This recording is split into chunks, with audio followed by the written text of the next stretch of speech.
एकेकाळी एका शेतकरी कुटुंबाच्या शेतात एक भूकेलेला लांडगा कोकरूंपैकी एक कोकरू पकडायचा प्रयत्न करत होता. इकडे ये, लवकर ये, चिक चिक चिक. इथे ये लहान मुला, इथे ये.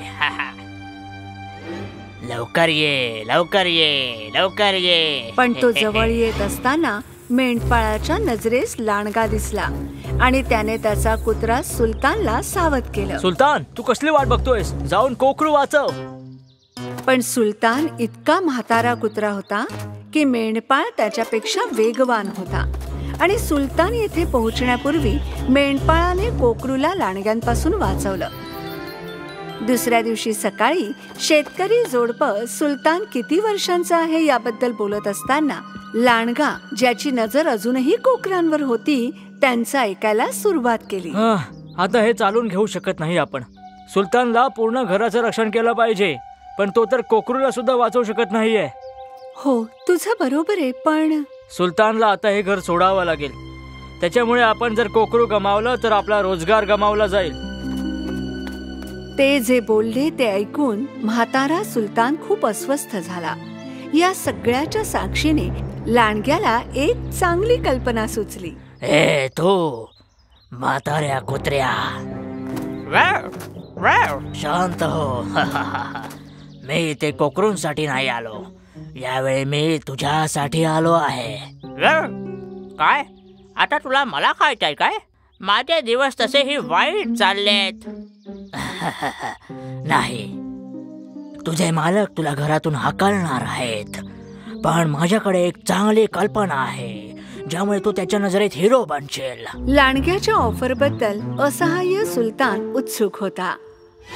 उद्या जेव्हा तू कोकरू चाराला बाहेर आणशील तेव्हा त्यांना तू एकटं सोडून लांब जा. मग त्यातलं एक कोकरू मी अपहरण करून घेऊन जाईन आणि त्यानंतर मग काय? अजिबात नाही. अरे थांब थांब थांब, ऐकून तर घे. मी त्यांना पळून नेण्याचं फक्त नाटक करेन. त्यानंतर तुझ्याकडे गपचूप त्यांना आणून देईन आणि त्यानंतर तू त्यांना तुझ्या मालकाला दाखवून हिरो बनवू शकतोस. काय विचार आहे? मी तुझ्यावर विश्वास कसा ठेव? त्या बदल्यात तू मला कोंबड्या आणून देऊ शकतोस माझं पोट भरण्यासाठी. सुलतानने लांडग्याची ऑफर स्वीकारली. सकाळी शेतकरी कुटुंब नेहमीप्रमाणे कोकरांना चरायला घेऊन गेले आणि थोड्या वेळाने सुलतानही निघून गेला. तू सुलतानला कुठे पाहिलंस का? नाही, तो कुठेतरी आजूबाजूलाच असायला हवा. मी आता या म्हातारा कुत्र्याला वैतागलोय. फार दूर नाही.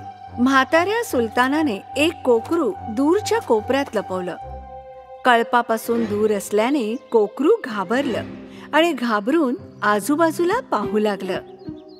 शेवटी धूर्त लांडगा अचानक झुडपाच्या मागे दिसला जिथे तो लपला होता. इकडे ये लहान कोकरू, इकडे ये.